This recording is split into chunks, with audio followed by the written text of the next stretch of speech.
Good morning. Look at my socks. Okay, we're talking about homeostasis, of course. As much fun as homeostasis is, it's the body trying to balance itself, and the body, of course, will always balance itself because that's the way it stays alive. If you get too much sodium chloride in your system, it creates your blood cells. It destroys your blood cells. If you get too much water in your system, it makes your blood vessels explode. They will expand and explode. It's a real serious problem, or it can be a really serious problem. People, marathon runners, people that run, sometimes will hyperhydrate. What they refer to as hyperhydrate. They can actually kill themselves. They can actually poison themselves with water because what the water will do, it will dilute the body's sodium levels. It will destroy it, and it will become hypotonic. And if it becomes hypotonic, of course, then the blood vessels will expand and they will explode, and that's not good. There's two basic types of thirst: hypovolemic thirst and osmotic thirst. Hypovolemic thirst is caused by low volumes of fluid, like if you were bleeding, if you had a hemorrhage, if you had diarrhea, or if you were vomiting and losing a lot of fluid, then potentially what you would have would be hypovolemic thirst. Normally, we have to replace the fluid in your system.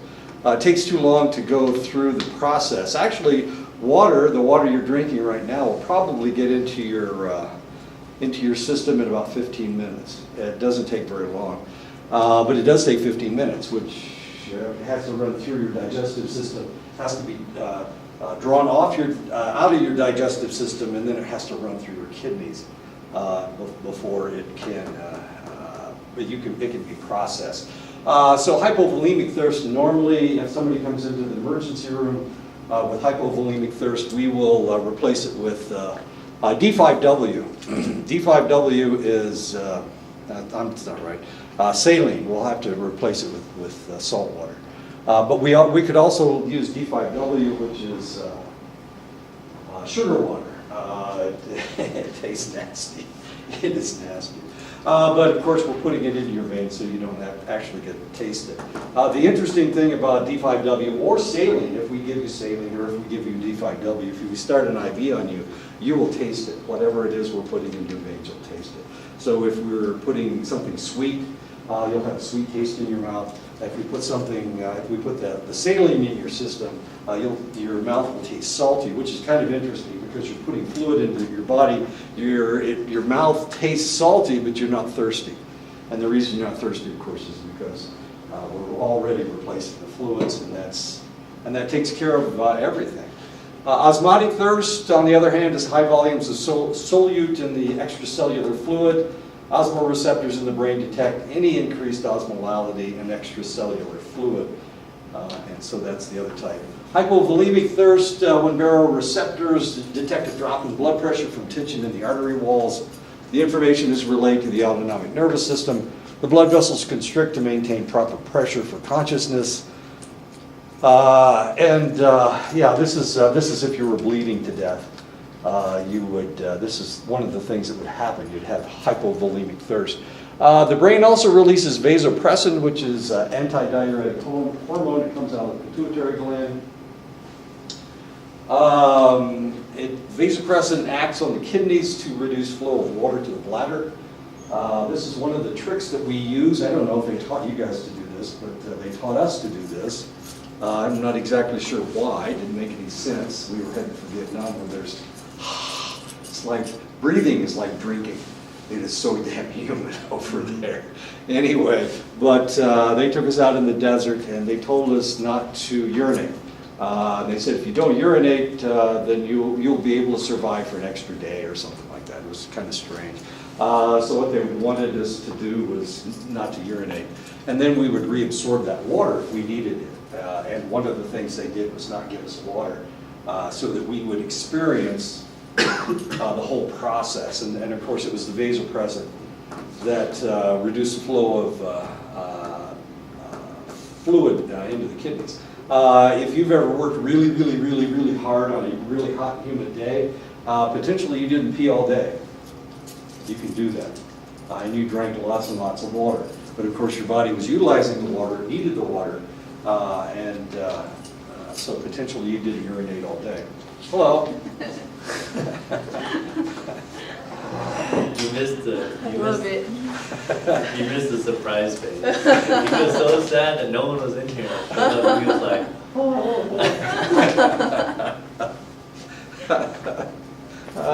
the best part of my outfit are my socks. I got those for $1. I got 3 pairs for $1. I know, I'm as excited as you are. And as you can see, they're really attractive.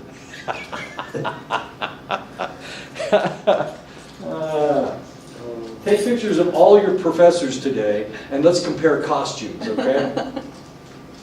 I imagine what's going to happen is you will only have one professor that's dressed up. I do only have one class today. That's your class. Oh, yes, all right. That's unfortunate. We could compare our other professors' outfits, regalia or whatever. I was really lucky to find orange suspenders. Most suspenders are pretty damn boring. But anyway, I found some orange suspenders. Of course, I've got an orange shirt on. And now there's orange things on my orange. I try to match, and I'm trying to do well. See, I've got these are red. My long underwear are red, and my shirt's red. So we're doing well.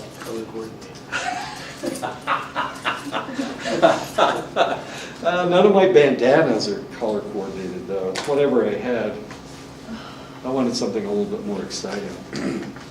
But my pants are falling down.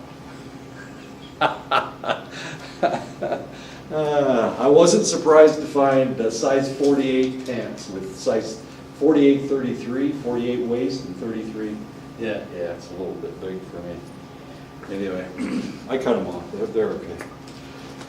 So what are we doing? We have hypovolemic thirst. In diabetes insipidus, which is just nuts. I'll tell you, if you've ever been around somebody with diabetes insipidus, the vasopressin is not produced in the kidneys and will not retain water. So they can't retain any water. The fluid just runs right through their kidneys. They're constantly thirsty, they're constantly drinking, and they urinate all the time. And if you look at their urine, you could probably drink it. I mean, that's how bad it is. It is so clear, and it has the osmolality. It's got the amount of substance in there, the amount of solid substances in there is almost nil. There's almost nothing. The kidneys also detect the low volume blood volume and release a hormone called renin. Renin triggers a protein called angiotensin. Angiotensinogen to form the protein angiotensin 1, which in turn becomes angiotensin 2. And that, as we see, angiotensin 2 constricts your blood vessels. It triggers the release of vasopressin. It triggers the release of aldosterone, which is a steroid, as fascinating as that is. It acts on the preoptic area of the brain to elicit the feeling of thirst. So angiotensin is actually what makes you feel thirsty. And I feel a little thirsty right now, so I can go get a drink. If I don't mess up my makeup.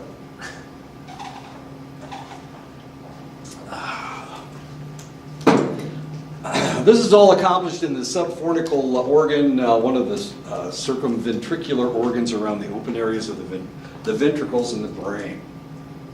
So oddly, one of the areas that tells you that you're thirsty are the open areas in your brain, where you have all that cerebrospinal fluid. Osmotic thirst is more common than hypovolemic thirst. And as the name suggests, it has to do with the imbalance of sodium chloride in the extracellular fluid due to loss of water. Osmotic thirst is caused by losing fluid in your body There's several different ways that we lose fluid. One is through perspiration, of course, one is through respiration, and one is through urination. We're dealing with an increase of sodium chloride in the system, and this form of thirst can be triggered by eating salty foods. So there's a trick for you if you ever have to drive long distances and you don't want to stop every rest stop, or you have to drive down to Gallup. There's just no place to pee between here and there. I don't know if you've noticed that or not, but I notice it every time I drive down to Gallup. I always stop at Carl's Jr. to urinate on my way to Albuquerque. Anyway, a good trick is to eat salty foods before you take off. If you eat salty foods, of course, your body will retain that fluid. You won't have to urinate nearly as much. So a good trick, and a trick that truckers use, is to eat sunflower seeds, salty sunflower seeds. And if they eat sunflower seeds, of course, it kind of messes up your mouth, the skin in your mouth. Uh-oh. Something's happening. I guess you're it messes up the skin inside your mouth. But it keeps you from having to stop and urinate all the time. And of course, they make money by how far they can get without stopping. Dip. Yeah, so what they'll try to do, yeah. Dip works too, salty? Of course, you're spitting out fluid all the time. Definitely helps keep them awake. It does, Keeps yeah. you awake, you know, so. Because it tastes like shit, too. I guess that would do it. That's on the tape. It's an acquired taste. Yeah, exactly.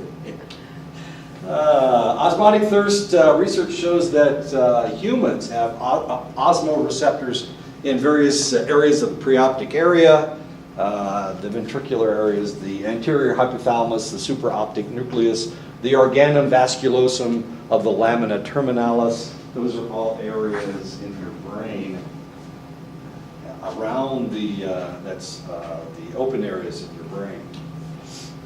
Sodium chloride balance in the body is extremely delicate. As we have noted before, hypertonicity or hypotonicity will cause cell destruction, especially red cells. And of course, you don't want to lose hardly any red cells if you can help it. When angiotensin II is released in the bloodstream, it acts on the adrenal glands to release the mineralocorticoid steroid hormone aldosterone. Aldosterone acts on the kidneys to conserve sodium, which in turn allows the individual to conserve water in the body. The more sodium that you have, or more sodium chloride you have, the more H2O that your body requires, because it's trying to balance the sodium. So if you eat a lot of salty foods, then potentially you will retain a lot of water. One of the things that happens to you if you go on a diet is you lose a lot of water weight. Water actually is very, very heavy. One of the things that we used to do is if somebody came in with diarrhea, we would weigh them, because that's one way of telling if they are losing too much fluid, is by weighing them to see how much water weight they've lost. If you've ever worked outside in the hot sun during the day, you can lose, 5, 10, 15 pounds very easily, and it's all water weight, of course, any time during the day when you're working really hard. I used to work in a concrete block factory. Concrete block factory, what's that? One of the things about a concrete block factory is there are kilns in there, and they have to cook the blocks in order to set them. And so it's hot in there, it's really hot. So I would lose, I'd lose 5 or 10 pounds in any time during my 8-hour shift. When I run, I'll weigh myself before I run, I'll weigh myself after I run. I'm only running 3 miles, or 6 miles, whichever the case may be. But sometimes I lose 3 to 5 pounds just by running. I used to referee soccer, and I would run 10, 15 miles, refereeing soccer through the day, and I'd lose 10 to 15 pounds in that whole sequence, despite the fact that I was drinking water the whole day and not urinating. because of course you wouldn't have to. If you're losing your water in one way, then you don't have to urinate. So if you sweat a lot, then usually you don't have to urinate nearly as much. Humans cannot drink seawater, of course. The reason we can't drink seawater is because it's hypertonic. It adds too much salt, so the water that you get doesn't balance out the salt that you put in your body. And this is one of the reasons why they tell you if you're stranded on a raft and you're dying of thirst, last thing you want to do is drink seawater. It'll kill you really quick. It'll make you hypertonic, and it'll make your blood hypertonic, and if your blood becomes hypertonic, then all your red cells will crenate, and if they crenate, if they collapse, of course, they can't carry oxygen. While humans have not evolved to handle hypertonic conditions, creatures that live in the ocean or are able to survive with little water have kidneys that can handle large volumes of sodium chloride. And this is one of the reasons why you have animals out in the desert who seem to never drink anything. They get, the only fluid they get is from the dew in the mornings or the evenings, and they seem to survive fairly well. And it's because their kidneys can handle that. There's somebody dressed up. All right, I think it was Pikachu. Who's the blue one? Which one's the blue one? Squirtle. Which one? Squirtle? Squirtle? Yeah. Okay. Great moment. I haven't played any of these games in a really long time. I know, Pikachu. What, Pikachu flips up and down and farts bullets or something? Isn't that what she does? Something happens when she jumps up and down. There's an explosion. Shoots out shockwaves or something. Shockwave from her ears, that's what it is. It's not a fart. Okay. Sorry. I get really confused with these cartoons. Not only do organisms require water, but I don't know if you know anything about the Japanese, but they're kind of funny people. They would have, Ruth, Johnny, they would have somebody farting bullets or something. The Japanese are really funny. Not only do organisms require water and warmth to survive, but they need food as well. They need an energy source. We all need an energy source. If this were the extent of our needs, humans could eat raw glucose and live very well. As a matter of fact, some people try to drink their dinner. And as long as it's carrot juice, you're probably okay. But if you're drinking alcohol, you can actually live off of alcohol for an extended length of time because alcohol breaks down into sugar.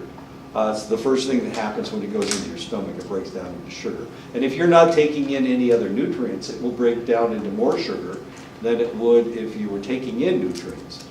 So if somebody is only drinking alcohol, they won't get nearly as drunk because the alcohol breaks down much more readily into sugar. It breaks down into food. So if you're drinking your breakfast, if you're drinking beers for breakfast, there's actually a lot of other stuff in beer as compared to whiskey or vodka or gin or any of the other alcohols. So potentially you could live off of beer. And I've known people that did that for months on end. All they drank was beer. They had other problems, of course. You're not getting all the nutrients that you need, but they were able to survive. They weren't getting enough B vitamin, for example. And if you don't get enough B vitamin, B1 specifically, it gives you a problem. It gives you a problem known as Korsakoff syndrome, where the brain goes kind of goofy and you can't remember anything. But as long as you don't care, I guess, after you have Korsakoff, you don't care about anything anyway. But you can live off that stuff. Humans also require nutrients, chemicals that do not provide energy but are required for the proper functioning of the body. Some of the nutrients that we require are in the form of amino acids, which is awfully exciting. There's 20 amino acids. 11 of them we manufacture ourselves. We don't have to worry about it. But there are 9 what we call essential amino acids that we have to get out of our diet. Now, if we eat meat, if we are meat eaters, and some people aren't, but if we are meat eaters, we get those 9 essential vitamins from meat, especially red meat. So eat your steak or your mutton. Mutton is a is a red meat as well. So mutton is a very healthy meat. You don't have to eat any other kind of meat if you eat mutton. If you eat beef, you don't have to eat any other kind of meat. If you eat buffalo, you don't have to eat any other kind of meat. You're okay. If you eat fish, it doesn't have all of them. So you can't just eat fish. Yeah, you have to eat some other, you have to get, I think it has 7 or 8 amino acids. Besides the essential amino acids, our bodies require 15 vitamins, several minerals, and a few fatty acids from our food. So we need a relatively well-balanced diet in order just to survive. These nutrients are obtained when the body breaks down complex foods into simpler forms through the process of digestion, of course, and that gives us the food that we need. Most animals, especially humans, will build up stores of nutrients in their bodies. There are some nutrients we can store and some nutrients that if we store them, then it becomes toxic. So you have to be careful. The B vitamins, of course, are those vitamins. If you have too many, if you're taking in too many B vitamins, then you might have problems. Once upon a time, they had a cereal called King Vitamin. And King Vitamin gave you 100% of your daily requirement for vitamins, which was a great thing for kids that only ate cereal. It was a great thing for kids that had poor nutrition. And this was back in the 60s and 70s, King Vitamin.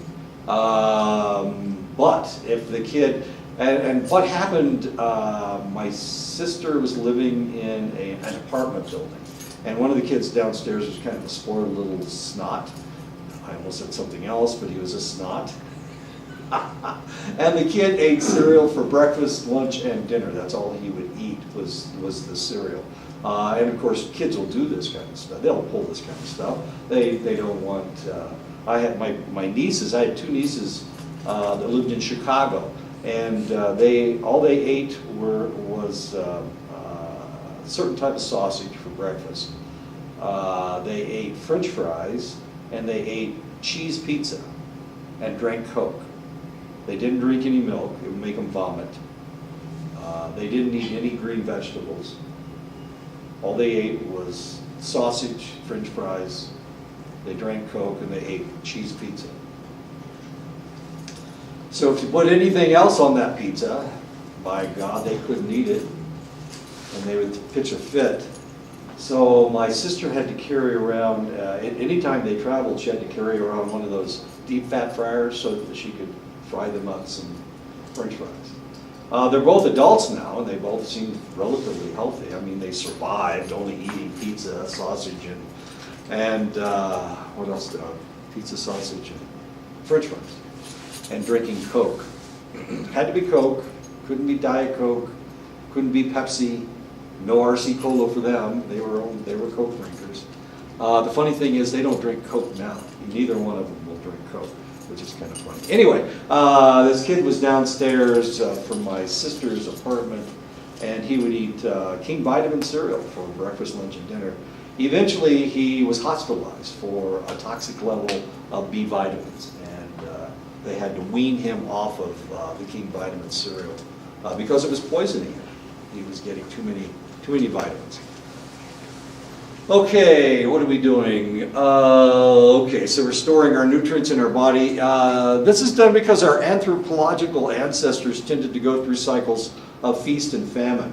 I was watching a documentary last night about Teddy Roosevelt.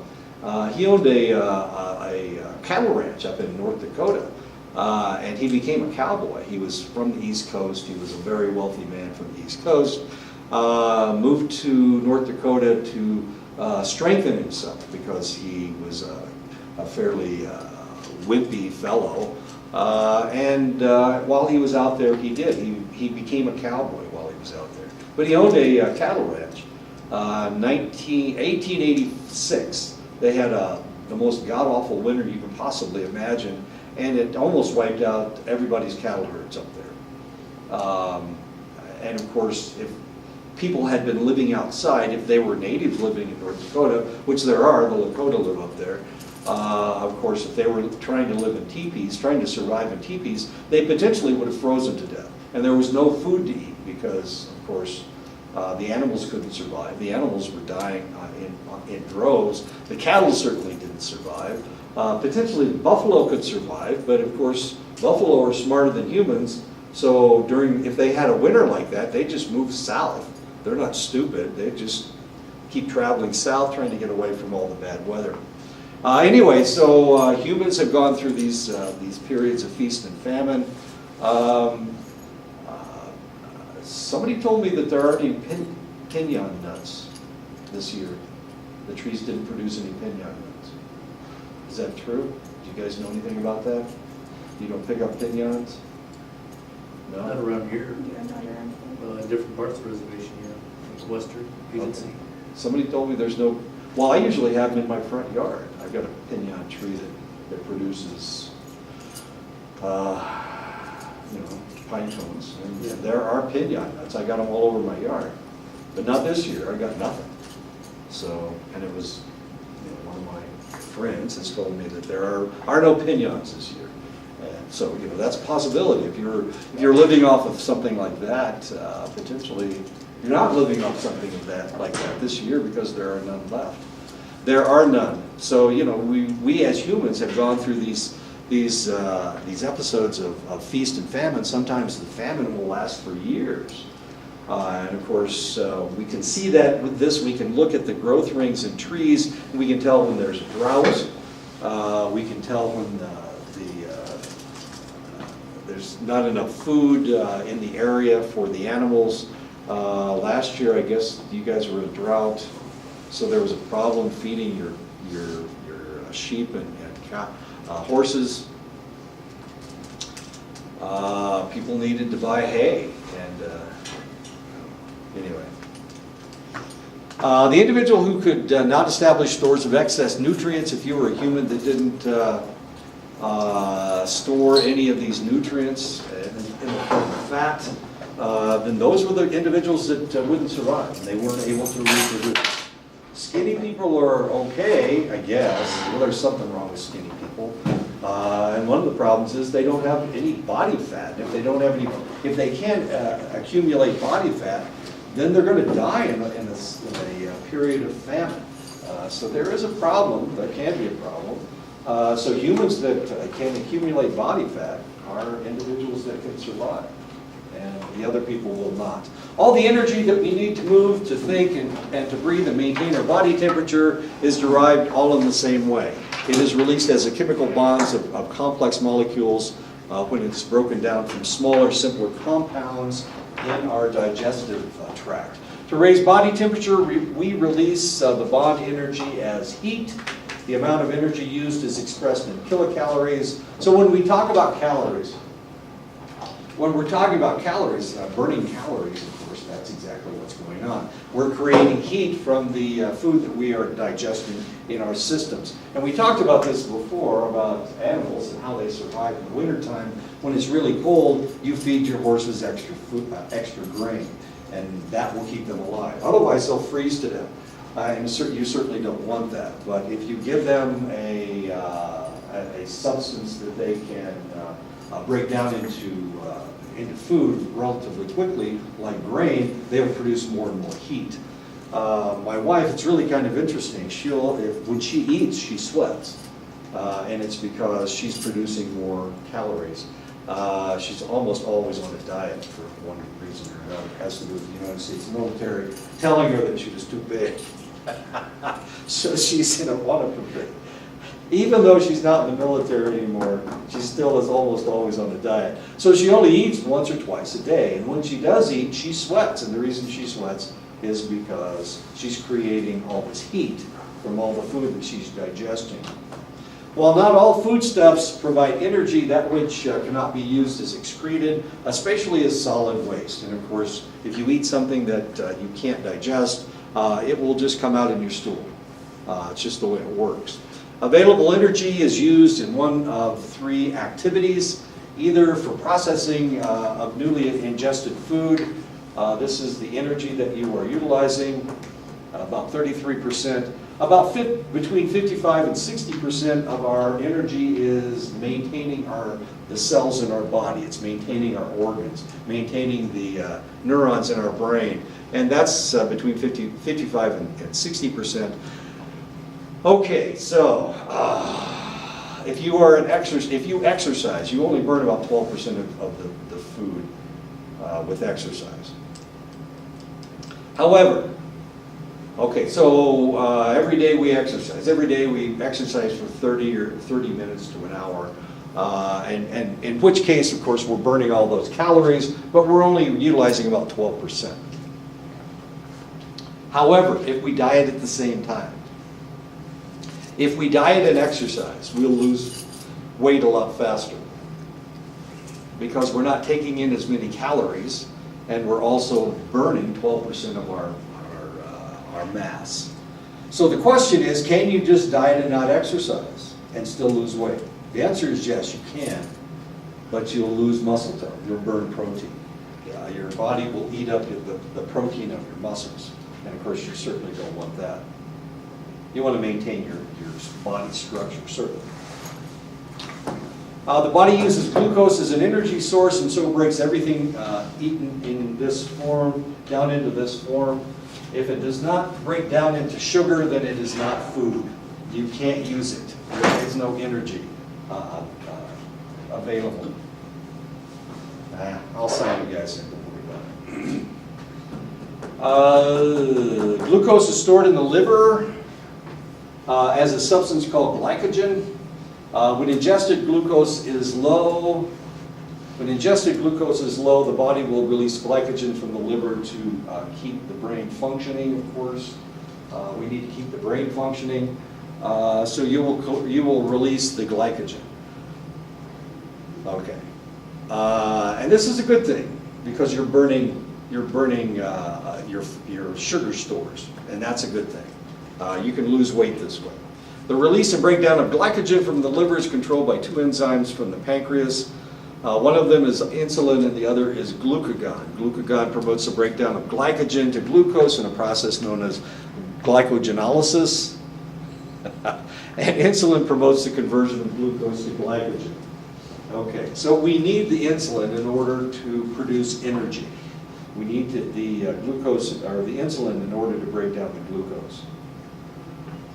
When an individual has been without food for a prolonged period of time, either because they're fasting or because they are or because they have been forced to, they can't find any food, or anyway, they've been without food for an extended length of time. I knew a lady that would only eat 5 days out of the week. She would fast for 2 days.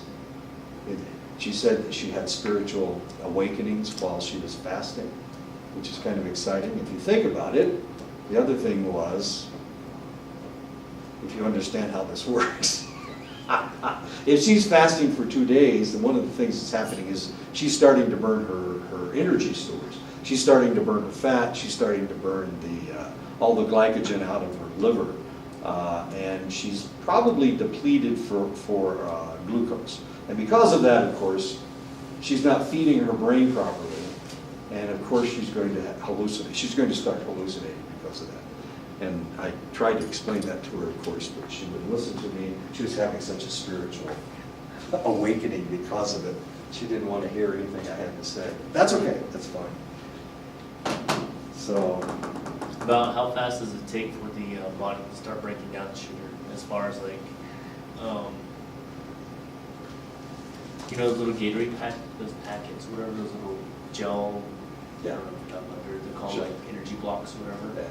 And I don't know, from personal experience, I only say this because I was running one time, over about 10 miles, and my body started tightening up, like my muscles. Right. You need it. So I don't know if it was just the placebo effect of it, of like taking something and then feeling that your body, like your muscles start working. Oh, yeah, energy. All of a sudden you get energy. Yeah. Okay. How do you, or how long does it take for the sugar to actually start breaking down? Break down in your stomach? Yeah. I've never been able to break this stuff. Anytime I've tried a gel while I was running, a half marathon or whatever I was running, I always threw it back up. I could never keep it on my stomach. It's just too much sugar. Too much raw sugar. That was my problem. It only takes 10 to 15 minutes to start breaking that stuff down. When I was running track in college, they used to give us Hershey bars before we ran. And the coach would say, our coach had emphysema. He'd say, boys, if you don't eat this Hershey bar at least 30 minutes before you run, you're not going to have any energy. That's what he'd say.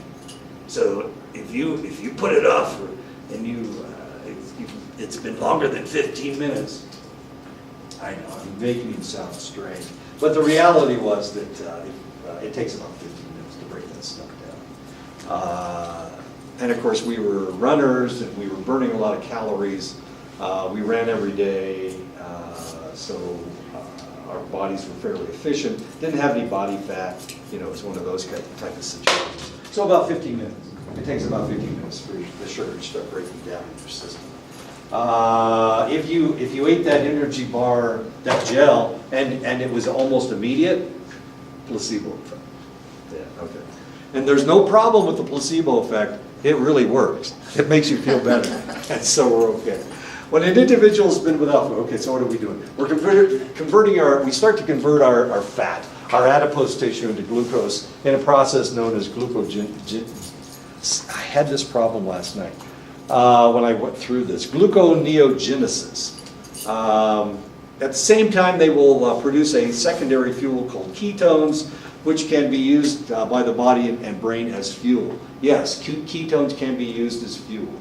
However, one of the things we're going to find out is when somebody's diabetic and they're going into diabetic crisis, one of the things they will start doing is producing ketones. Ketones have a specific odor. It's really kind of an interesting odor. And if you've ever smelled ketones, if you've ever been around somebody that was on a diet and they had bad breath, the reason they had bad breath was because of ketones. If you've ever been around somebody who's, been dieting. So people that diet will put off ketones because their body is producing them in order to feed their brain, make sure that their brain has food. The same thing will happen to an individual that is diabetic. They will start putting off ketones as well. Oh no, I'm losing my bandanas. Anyway, so you start putting off ketones, and it has a specific odor, and I think it's nasty. I really don't like the smell of ketones. But then again, working in the laboratory, I've had to draw a lot of people that are diabetic, and they put off ketones all the time because their body is very inefficient at maintaining their glucose level. And since it's inefficient, it starts producing ketones. Anytime my wife was on a diet and the diet was working, she would start putting off ketones. And it wasn't just in the morning. She had dragon breath like all the time, not just in the morning when everybody has dragon breath. Because you haven't eaten anything since the night before. So potentially what's happening is if you the last time you ate was 6 o'clock, you burn all of this energy at night. The reason you burn it is your basal metabolism is taking place during the night, so you're trying to maintain all your organs.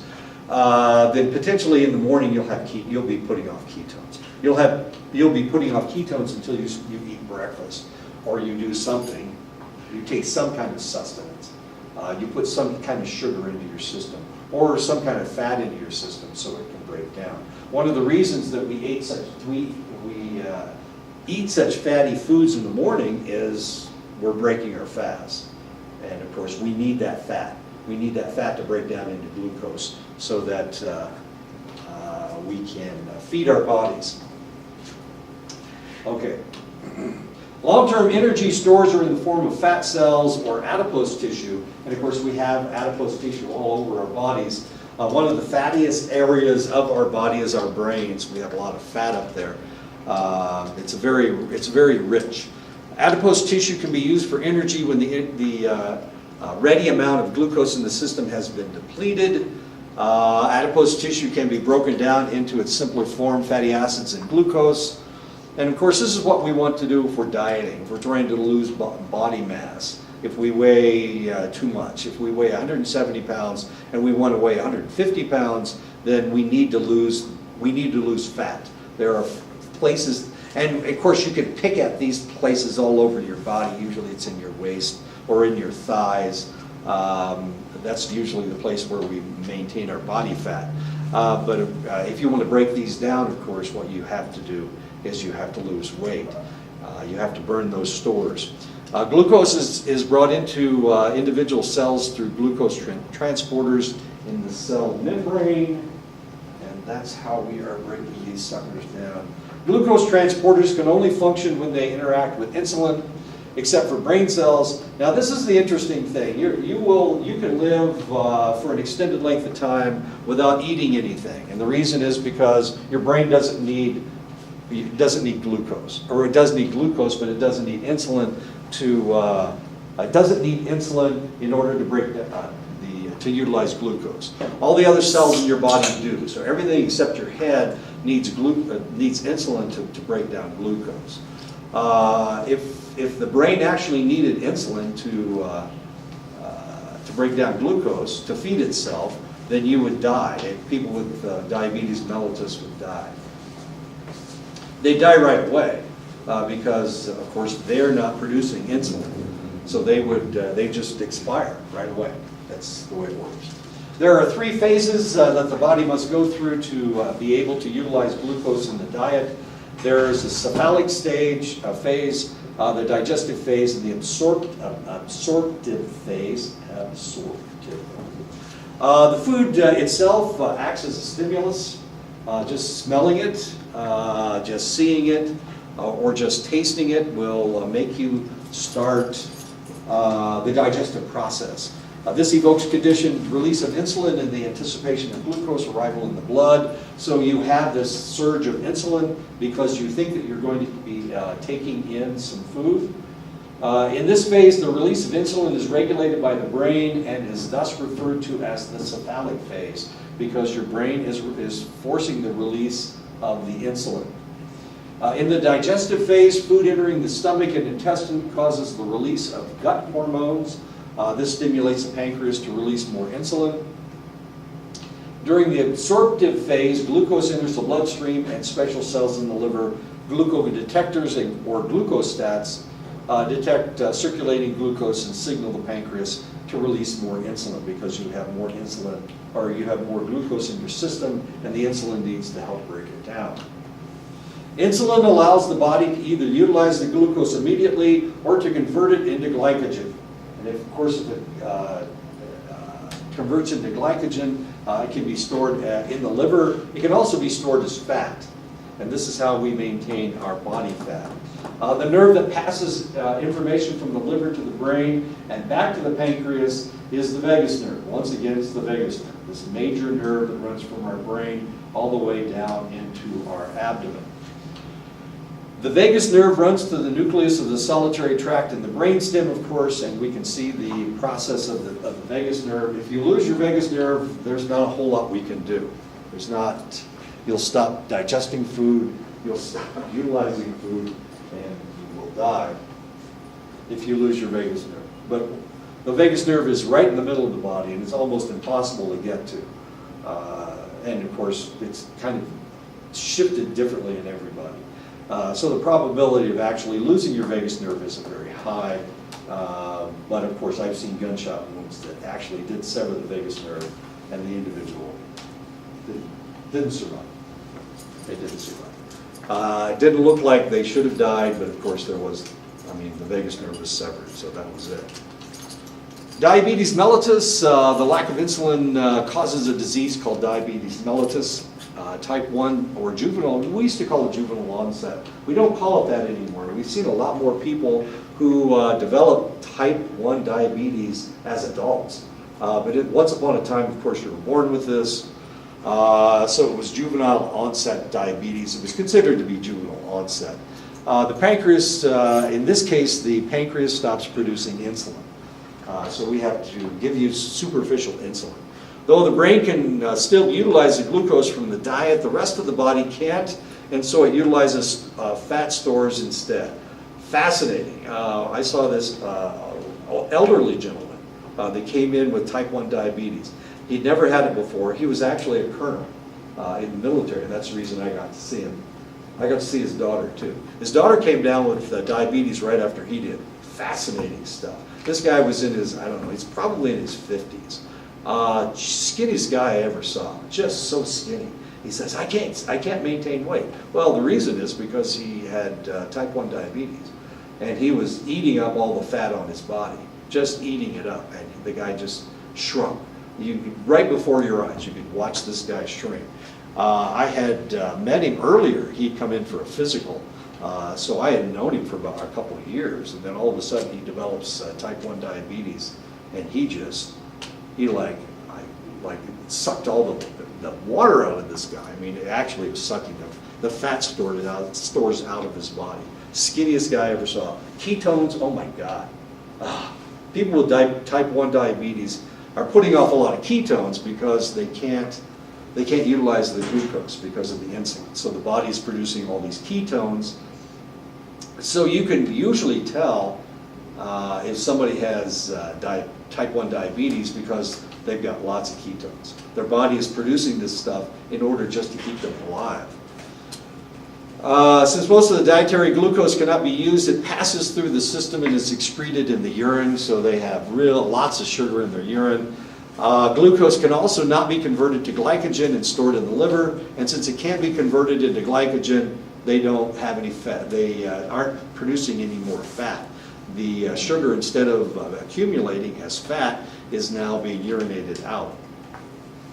Diabetics are hungry because the body tells them to consume energy, but they can't gain weight because they do not store glucose as fat.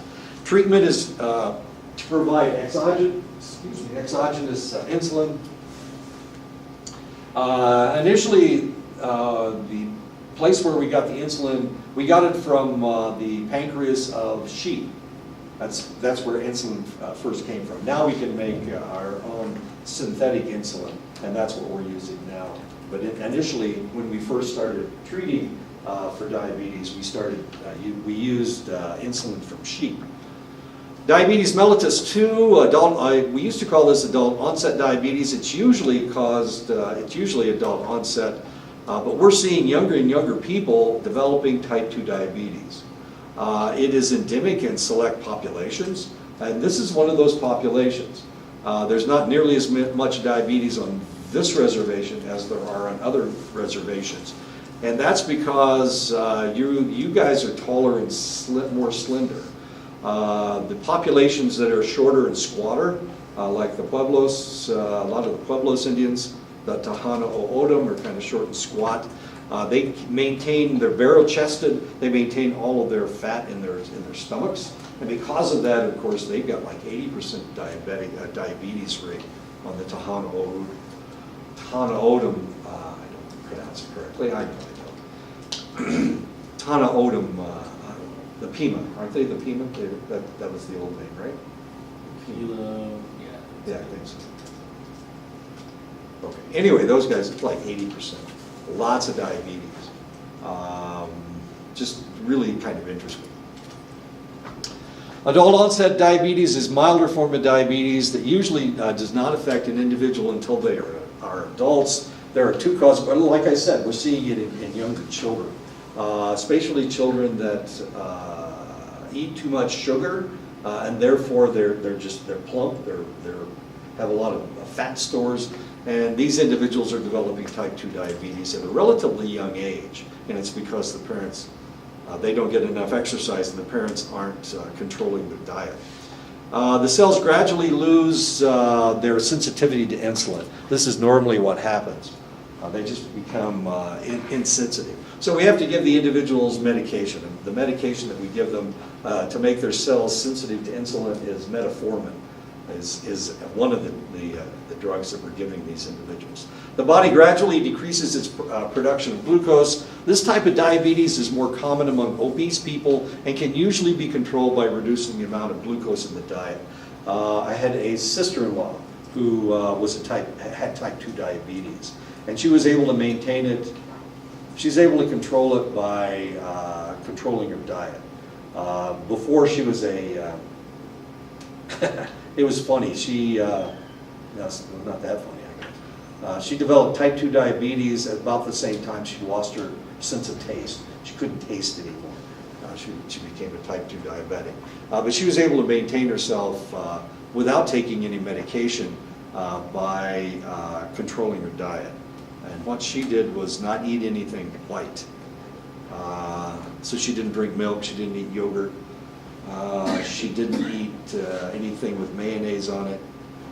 She didn't eat, I don't know, not marinara sauce, what's the other stuff? The other stuff you put on pasta, the white stuff. I can't. Alfredo. Alfredo, thank you. There you go. See, our world traveler here knows Alfredo sauce. Okay. Alfredo sauce. So she didn't eat anything white, and she was able to control her diet just by not eating anything white. The individual can also take medications that stimulate the pancreas to produce more insulin, and that's one of the things that metformin does. It also makes your cells a little bit more sensitive to insulin. Many people prefer foods that they grew up with. You guys eat mutton, you guys eat chilies, you guys eat, what else do you eat? Fry bread? I love fry bread. Fry bread's wonderful. If you live in Mexico, well, I told you the story of playing softball on the Mexican softball team. All these guys are from Mexico, and they would go back and forth. This is before anybody cared about people coming across the border. So they'd wander back and forth all the time. And they eat a lot of peppers. They ate hot. Oh my God, who does that? They did, of course, and so they would have me, from time to time, they would dare me to eat one of their peppers. And of course, they're just eating them like crazy. They were Greek, they were bell peppers, and they were really habaneros and all this. Oh, it was horrible. It just fried my mouth. I mean, I couldn't handle it. I couldn't handle it in my mouth, and it would, my stomach, it's like it was on fire. I was crazy, but these guys were eating all this stuff, and because they grew up with it, they were used to it. Their body was assimilated to eating that food. The same thing happened with the indigenous populations in the United States. A lot of meat. You guys are eating a lot of meat. You're eating, and it was all relatively lean meat. You're eating buffalo and elk and deer. So you're eating a lot of very lean meat and not so much vegetable material. One of the things that happened in Europe, of course, once they became civilized, there weren't any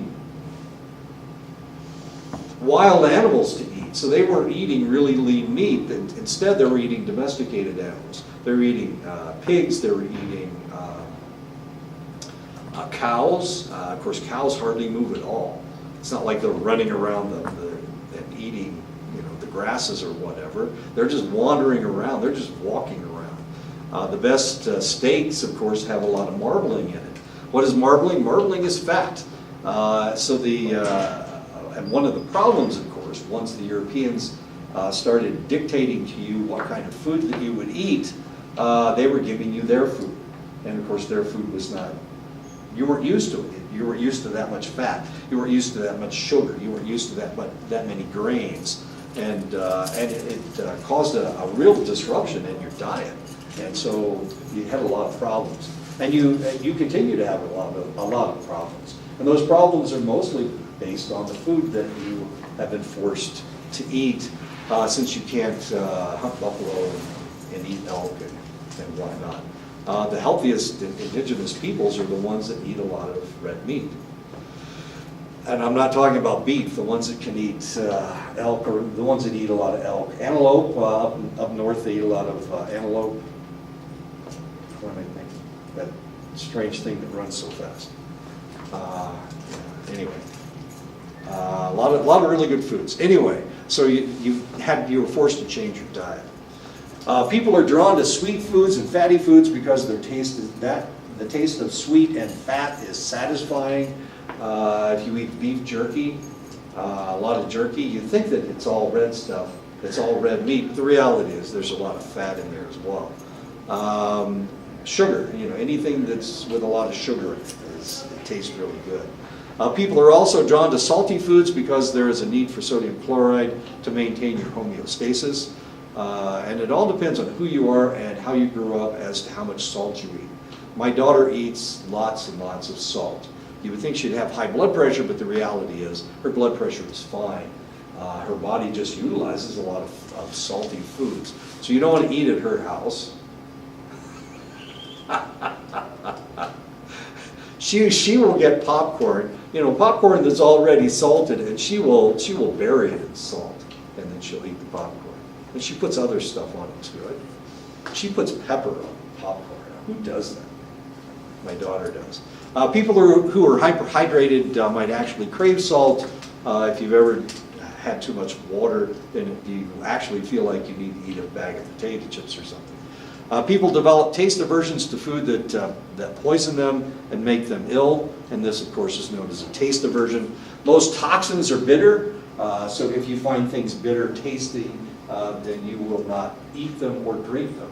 I have not a taste aversion, I just don't like coffee. I think coffee tastes horrible. And of course, Aaron's sitting over there just guzzling his bucket of coffee every morning. Did you learn to drink coffee? Where did you learn to drink coffee? Did the military teach you how to do that? Bastards.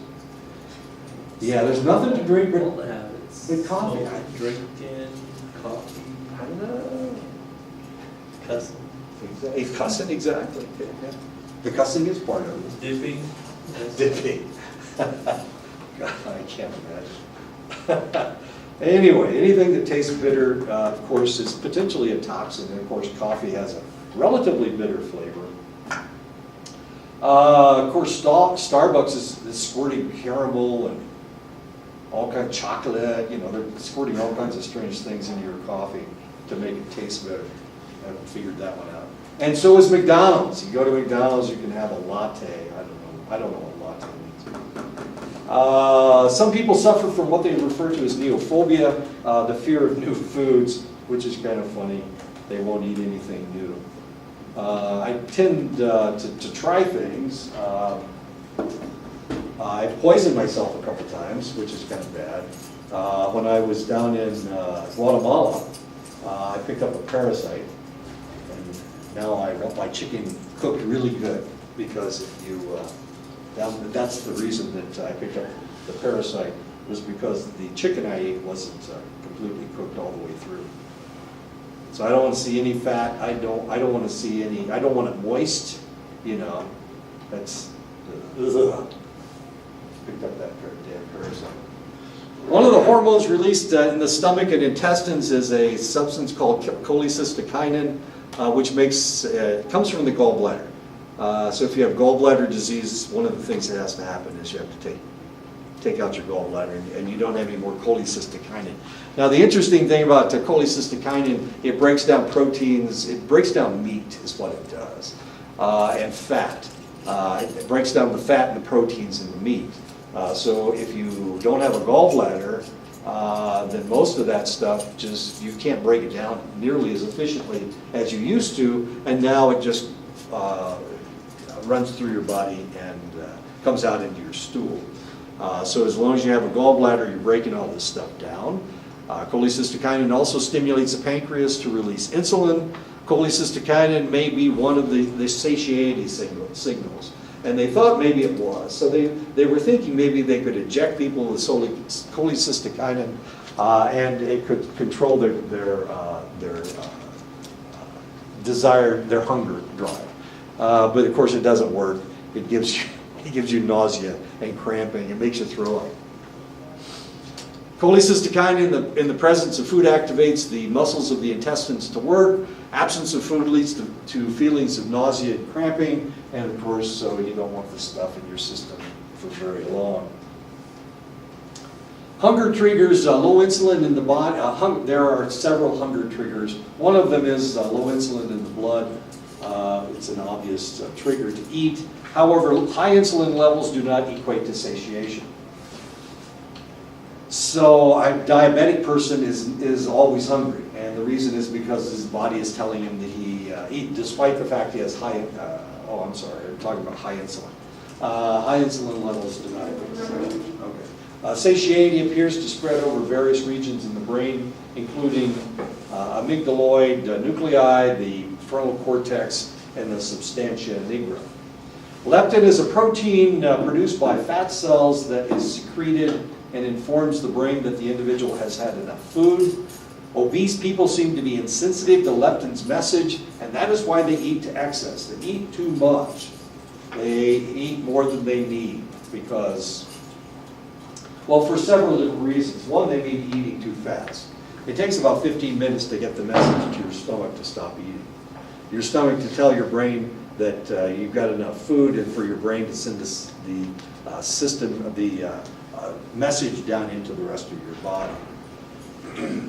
Obese people, okay. When leptin reaches the hypothalamic arcuate nucleus, it suppresses the release of several peptide neurotransmitters that induce eating. One of them is neuropeptide Y, and the other is an interesting peptide called the agouti-related peptide. How did they figure this out? Agouti is an animal that is found in South America.